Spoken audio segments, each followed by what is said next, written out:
I thought today I can give some overview of great nun disciples of the Buddha for my mother.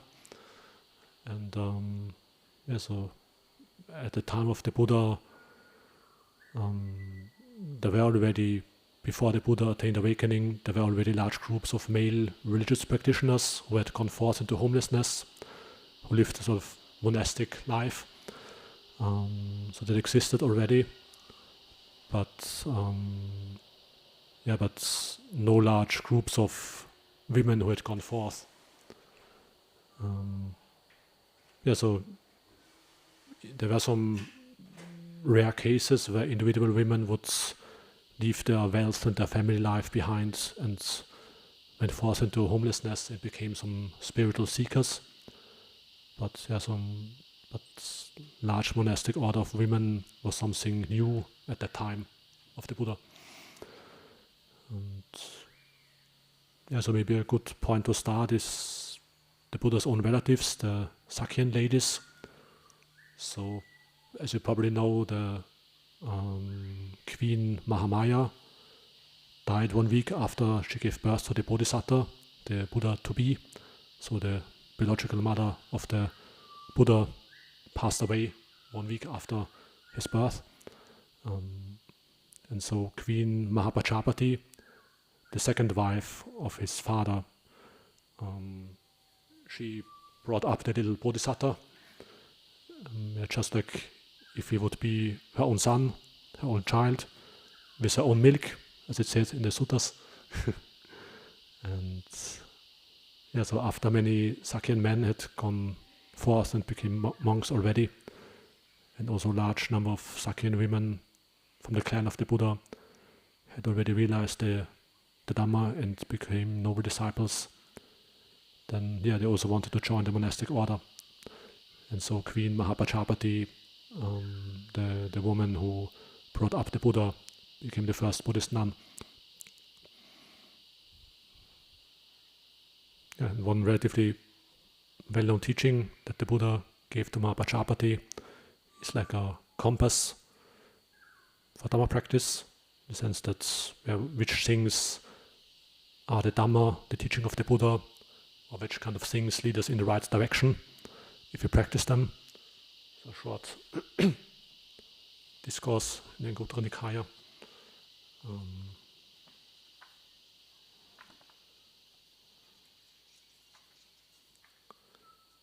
And so the Buddha's mother is approaching the Buddha and asks for a short instruction so that she can practice diligently on her own and meditate. And so then the Buddha tells her that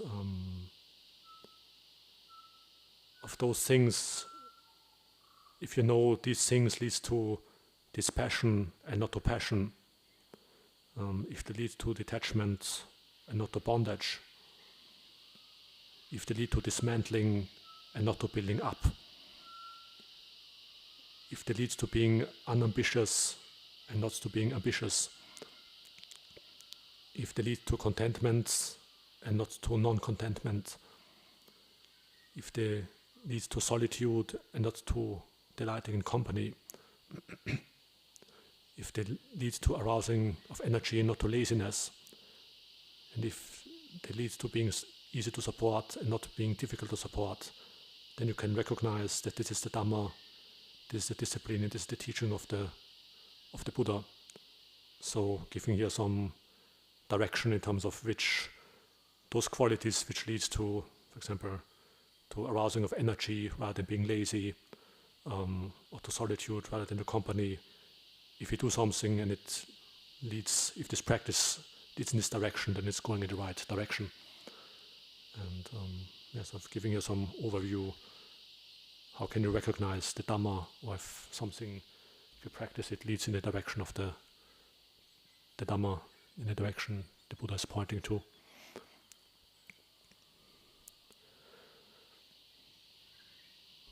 Once a group of misbehaving monks was visiting some nuns in their own dwellings to teach them the Dhamma, and then the Buddha is making a rule that it's an offense for monks to teach the nuns in their own dwellings. But then, however, then sometime later, Mahā Pajāpati gets sick. Some senior monks who hear about it are visiting her and ask her how she's doing. And she says, I'm not getting better, I'm getting worse. Please teach me some Dhamma. And so, hoping to get some Dhamma instructions from the monks. But then the monks tell her, sister, it is not allowable for us to teach the nuns in their own dwellings.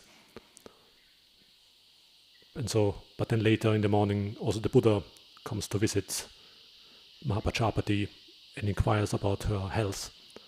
And then she tells him that the monks didn't teach her the Dhamma because the Buddha laid down this rule to prevent it. So then the Buddha gives her a Dhamma talk herself and also changes the rule so that the monks are allowed to teach the nuns in the dwellings if they are sick. So they are allowed to visit them together, if there are two monks at least there going together. And so the Buddha changed this rule because of his foster mother, Mahā Pajāpati.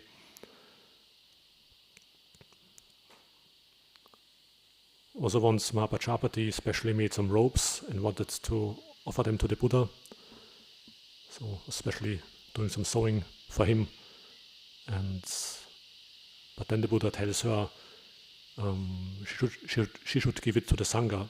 And if you give it to the Sangha, then both I and the Sangha will be honored by your gift.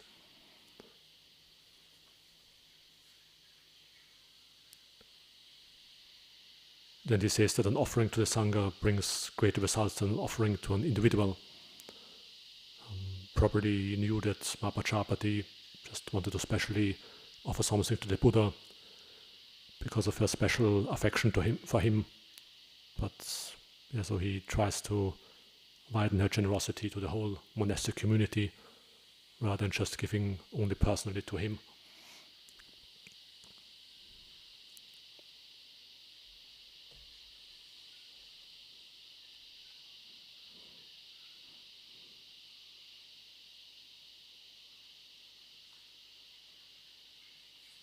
And so in the Therigatha verses, the verses of the senior nuns, then Mahā Pajāpati is also paying homage to her son, could say, the Buddha, because he helped her to practice the Dhamma and realize the Dhamma.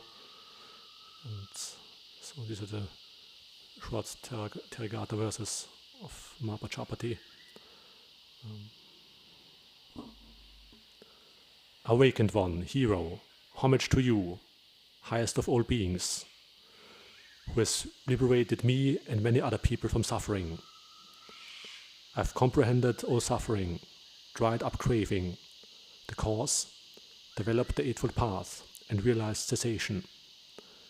Before I was mother, son, father, brother, grandmother. Not knowing things as they really are, I wandered on without respite. But now that I've seen the Blessed One, this is my last body. Birth and wandering on are totally ended. Now there is no further becoming. I see the disciples united, their persistence aroused, resolute, constant in strong exertion. This is the worship of the Buddhas. Truly, for the benefit of many, did Queen Maya give birth to Gautama, dispelling the mass of suffering of those obstructed by old age and death. So the foster mother of the Buddha paying respect to him and expressing her gratitude for how the Buddha helped her in the Dhamma practice.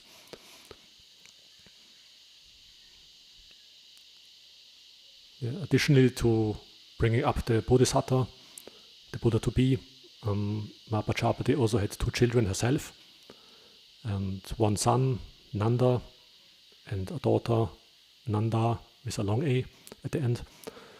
And both of them became monks and nuns and great disciples of the Buddha as well. So Mahā Pajāpati's daughter the half-sister of the Buddha, a beautiful Sakyan princess. She also became one of the 10 greatest Arahant nuns, the nun foremost in jhana, in deep meditation. And so for example, in the short Therigatha verses, she also describes how she contemplates the unattractiveness of the body and practices that.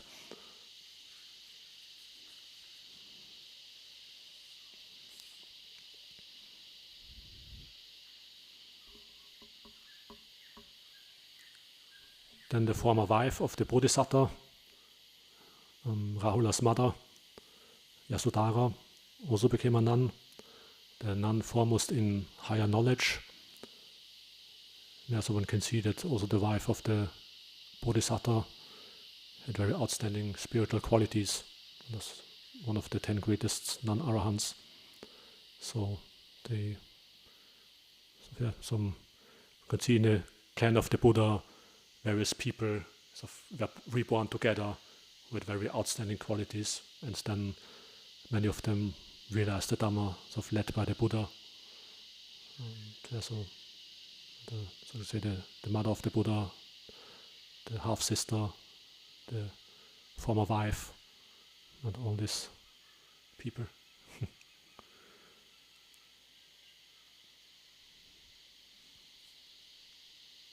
And just like the Buddha had 2 monk chief disciples, Venerable Sariputta and Venerable Moggallana, so he also had 2 nun chief disciples, and he says that the nuns should emulate them and make an effort to become like them, so taking them as examples.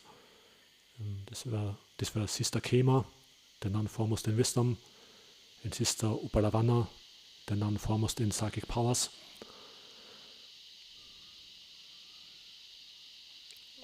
Sister Khema had been a queen before, and she was the wife of King Bimbisara, the king from Magadha. He was also a disciple of the Buddha and a stream enterer, but their Sister Khema made much better progress than her husband in Dhamma practice.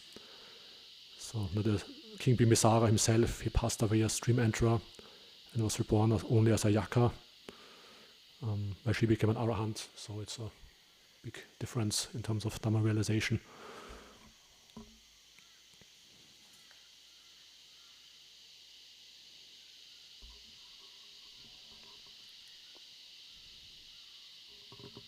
Yeah, and also sometimes, for example, once King Pasenadi is visiting Sister Khema for some Dhamma conversation and asks her whether someone who has entered final Nibbana exists after he passes away or doesn't exist, or both or neither.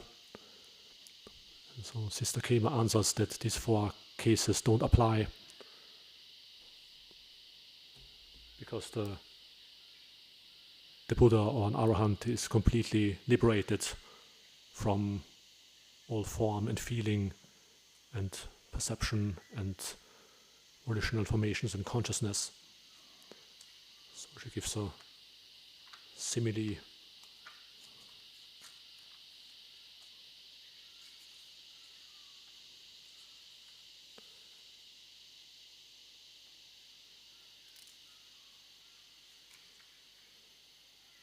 So just like, so this is the form by which one might describe the Tathagata, the Buddha, or an Arahant might describe him, has been abandoned by the Tathagata. It has been cut off at the root, made like a palm stump, or obliterated, so that it is no more subject to future arising. The Tathagata is liberated from reckoning in terms of form. He is deep, immeasurable, hard to fathom like the great ocean. And these 4 cases, existing or non-existing, are both or neither, do not apply.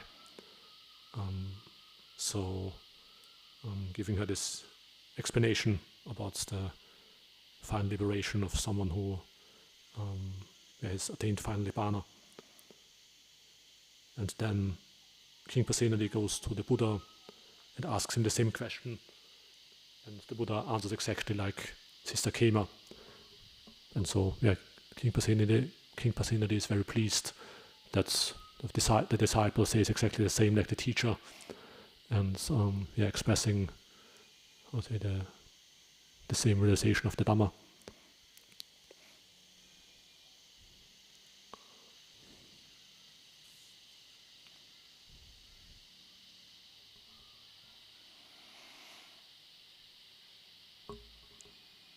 The nuns who were best in training and teaching new nuns were Sister Upalavanna, Bhadra Kapilani and Pāṭācārā. Bhadra Kapilani was the former wife of Venerable Ma Kassapa, the greatest forest monk and leader of the first Buddhist council. It's again an example where both the husband and wife had outstanding spiritual qualities. So both of them actually didn't want to get married, but wanted to become spiritual seekers. But then their parents arranged their marriage, and so then they decided to leave their household life together and become spiritual seekers.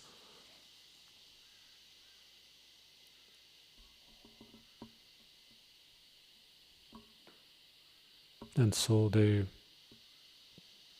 after they went forth, they separated, but they both encountered the Buddha in different ways, and both became great disciples of him. And Bhadra Kapilani became the nun foremost in remembering past lives. And in the Vinaya, she's also described as very learned, a Dhamma expert, wise and a brilliant speaker.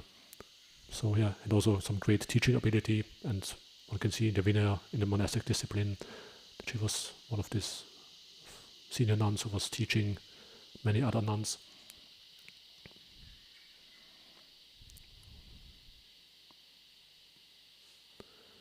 Sister Pāṭācārā was the foremost Vinaya expert, the foremost expert in monastic discipline, rules. And also she seemed to be a nun who had most nun disciples and was able to teach several hundred nuns very successfully. So another one gifted in teaching. Maybe as explanation, I call the nuns sisters. This is the official way of addressing. The monks used to address the nuns as sisters and also other women as sisters. And that's just the idea behind is that, it expresses a relationship which is friendly but also non-sexual. So usually, one sister is friendly, but then also one is not most of the time not really this sort of sexual entanglement. Developing this attitude of friendliness, which is not obstructed by that.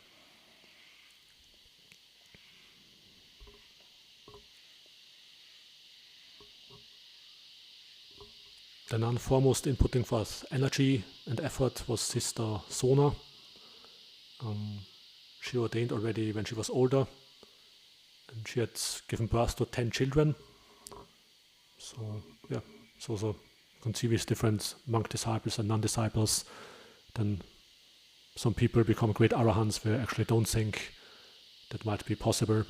And if you think of some elderly woman who has already 10 children, you don't think that becomes a great arahant disciple of the Buddha, maybe. Well, it's unlikely, but it's also possible. And so she gives this short Therigātha verses here. 10 children I bore from this physical heap. Then, weak from that age, I went to a nun. She taught me the Dhamma, aggregates, sense bases, and elements. Hearing her Dhamma, I cut off my hair and ordained. Having purified the divine eye while I still was a trainee, I know my previous lives where I lived in the past. I developed the signless meditation, well-focused unification of the mind. I gained the liberation of immediacy, from cessation of clinging, unbound. The 5 aggregates, comprehended, stand like a tree with its root cut through. I spit on wretched birth and old age. Now there is no further becoming.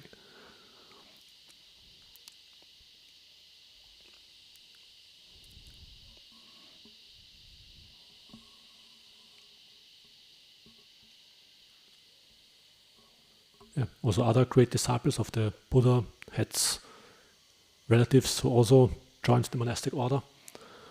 For example, Venerable Sariputta, one of the chief disciples of the Buddha, he had 3 sisters, Chala, Upachala and Sisupachala, and they all also became nuns and arahants. So sometimes like the whole family or the brothers and sisters joined and practiced together.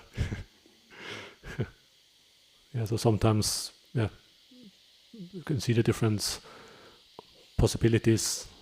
Yeah, sometimes the relatives are not inspired, and sometimes they were inspired. So depending on how this relationship worked out and what kind of inclinations they had.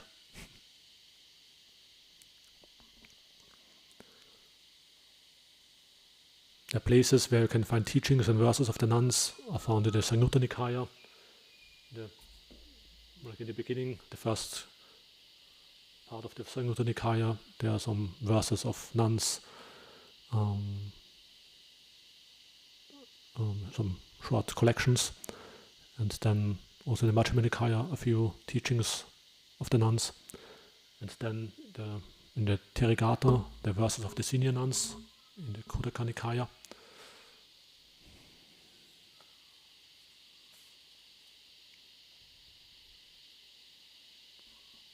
The Therigātha, the verses of the senior nuns, are the oldest record of women talking about their own spiritual practice. So it says 2,500 years old. And the most common theme of the verses in the whole collection is liberation, freedom, nibbana. So in a sense expressing in the verses their peace or their joy of liberation. And, other themes are also the suffering of losing loved ones, losing parents, losing the husbands, the children, or old age, sickness, also the disadvantage of sensuality and contemplating the nature of the body. So also this aspect of seeing the dukkha, suffering. Another recurring theme is that of noble friendship, kalyana mitta, how friends can help you on the path of Dhamma practice. And so for various examples of nuns helping other nuns in their Dhamma practice. Or for example, a son who became a monk, encouraging her mother who became a nun to realize the Dhamma. Or for example, a mother who is already an arahant and a nun, of stirring up her son to practice diligently. Or a daughter who is inspired by the monks and helps her own father to gain confidence in the Buddha, Dhamma and Sangha. So various occasions where they talk about help by spiritual friends.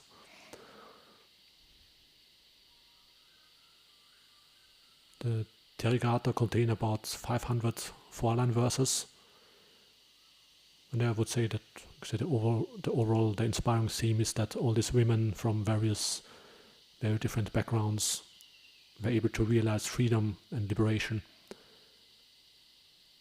Some of them lived a very pleasant life in great luxury and came from a high caste and encountered the teaching of the Buddha and realized liberation.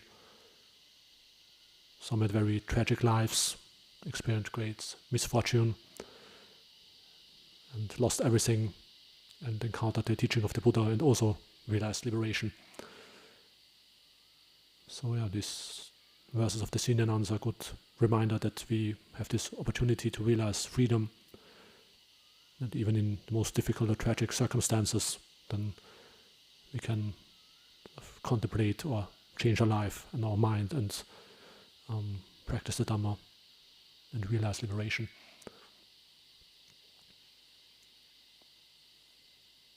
So just maybe 2 short tragic examples and 2 short examples from a more like pleasant background.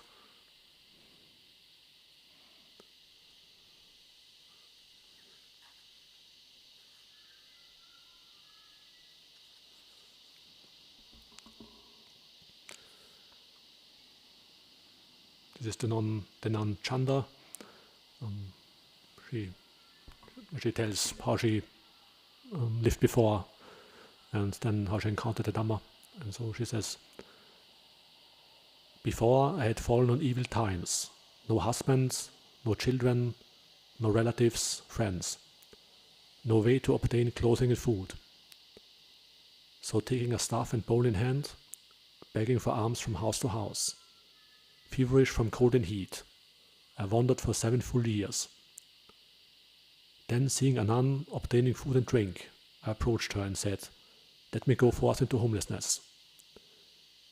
She, Pāṭācārā, out of compassion, let me go forth. Then exhorting me, urged me on to the highest goal. Hearing her words, I followed her instruction. Her exhortation was not in vain. Endowed with the 3 knowledges, I am free from taints."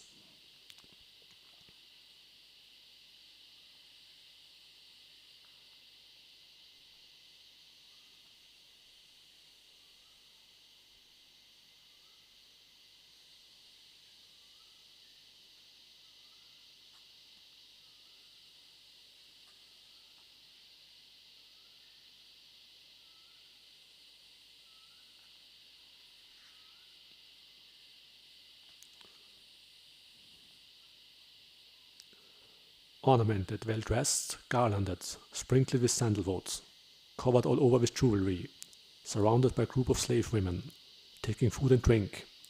Leaving the house, I fetched myself to the pleasure garden. Having enjoyed ourselves and played there, we headed back to our home. I saw in Sakyan a hall at the Ananja wood. I entered.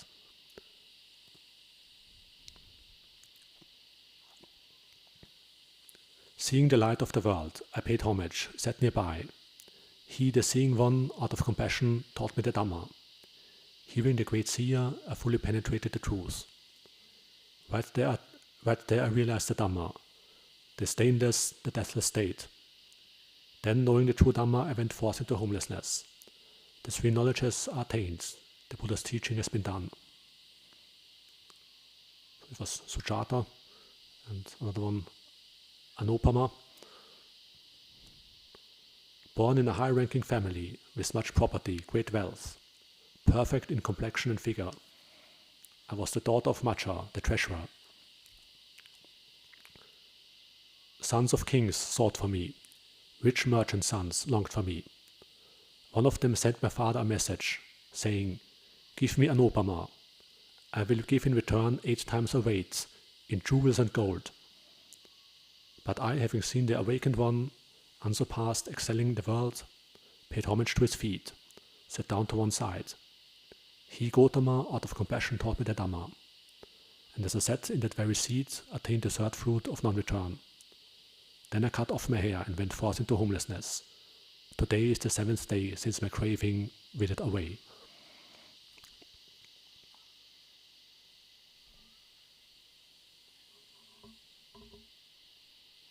Yeah, and also different stories, some like these who realize the Dhamma very quickly, and some struggling very long until they realize the Dhamma. So yeah, it's also inspiring for ourselves that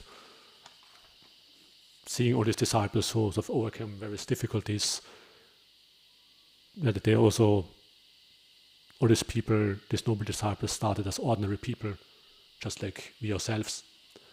And what's transformed them into that being a noble disciple was their effort of Dhamma practice, and and so in the sense that giving us this confidence that But we can also just transform ourselves for ordinary being gradually into a noble disciple of the Buddha by following his teaching. And yeah, we had just the same of struggles or difficulties in Dhamma practice like we have as well.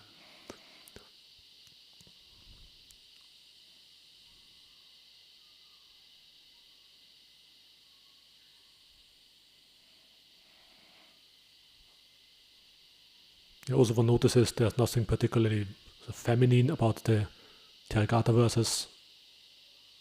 Generally, I would say there's nothing particularly feminine or masculine about the teaching of the Buddha. He just teaches universal human qualities. And so, for example, beautiful Sakyan princesses were living alone in the forest, wearing rag robes, striving in their meditation practice, contemplating the decay of the body, which is not very ladylike or not what you would expect from a beautiful princess. And so it's a nice example that shows how society imposes a self-image on you, how you're supposed to be as a woman or a man. And for example, you wouldn't have this expectation that just a woman living alone in the forest wearing rag robes, it just doesn't fit with the mold of society, obviously. And just the same for the men as well. Tough, noble warriors became monks and developed a heart of immeasurable loving kindness and compassion. Again, it's not what you would expect from some guy who is more like masculine. And so, but it's just a self-image which is imposed onto us by society, and then we sort of have to, transcend that or see that it is actually not in line with the Dhamma. And so the idea of Dhamma practice is not so much that you discover, the feminine side or the masculine side of the Dhamma, or to say something like that, but in a way the opposite, that the aim of the teaching of the Buddha is to transcend your own femininity or masculinity by contemplating the body and developing meditation, samadhi. And so, whatever gender or sexual orientation you have, the purpose of the Dhamma is to practice to go beyond that, and by seeing the nature of the body and seeing it as decaying and as non-self. And by contemplating that with samadhi, then the heart will become liberated and realizes a peace and liberation beyond death and decay, and the same peace that these nuns already realized. And so, then one doesn't identify anymore with one's body. In a sense, it's gone. The mind has realized some peace beyond that.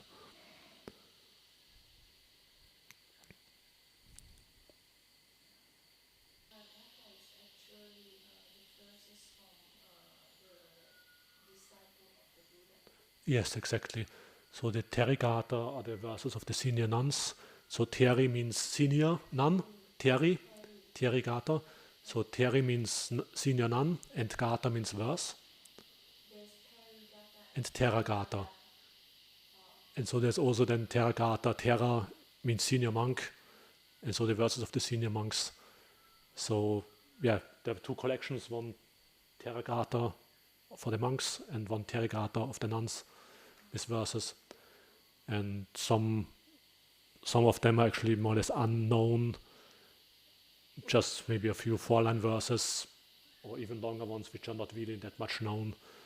And some are very well-known disciples, like Venerable Mahā Kassapa or Mahā Pajāpati, who are sort of more like famous, you could say, or Venerable Sariputta, and so on. So, for example, in the Therigatha you can find the verses of Venerable Sariputta. It's like 34-line verses, or Venerable Mahā Kassapa, it's like 40 4-line verses. So also some basically some teaching in verses by the senior disciples of the Buddha, and also more like expressing their own personal struggle or what happened, how they encountered the Dhamma, some short story about how they encountered the Dhamma and how they realized liberation and overcoming difficulties. Something like that. So it's a bit like Dhammapada, so the Dhammapada is from the Buddha. Mm-hmm. Yeah, exactly. What's the book that Ajahn? This is just an anthology of the Ther and Therigātha from Ajahn Thanissaro translated. There is also a whole translation but this is with lots of notes as well.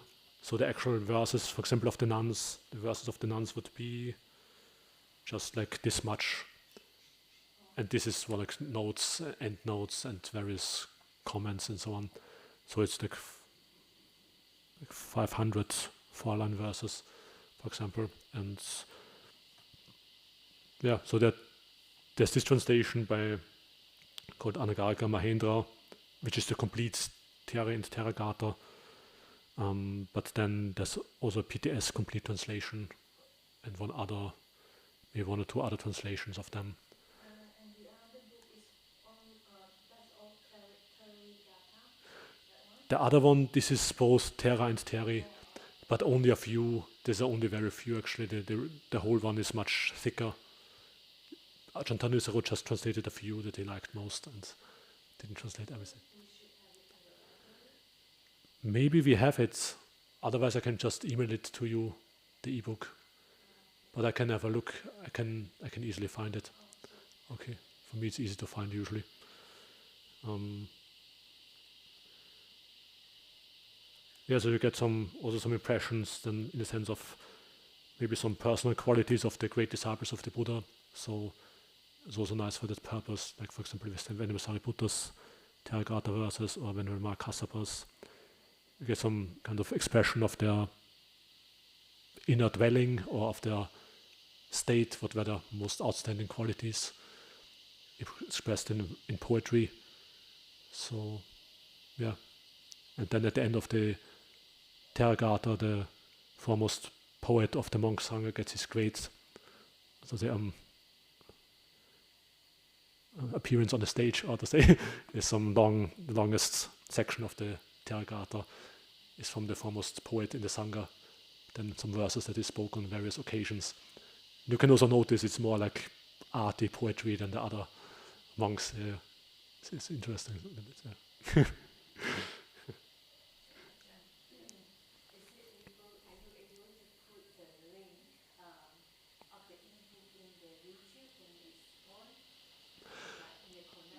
Yeah, sure.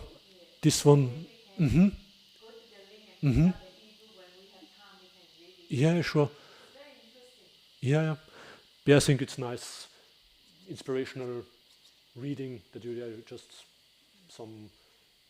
get some impression of the lives of the monks and nuns. Somehow they just express some everyday things like how they sit in their meditation hut and the rain comes on the hut and they sit peacefully there, or sitting in a cave and the thunderstorm is coming and they sit in the cave completely unperturbed.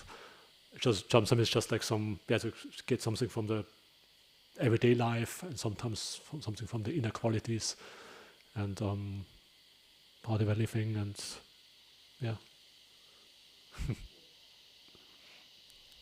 Mm-hmm. Mm-hmm. Yeah, but she would be a lay disciple. This is all nuns, exactly, all nuns and monks, these verses. So for Visakha, there are various suttas in the Sutta Pitaka where the Buddha is teaching her, a few at least. And as well in the Vinaya, some stories about her making offerings or some exchange with the Buddha.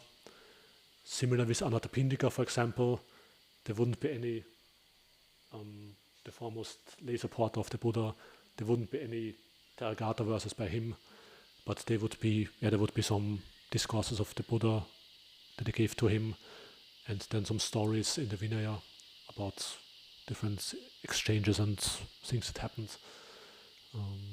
Yeah,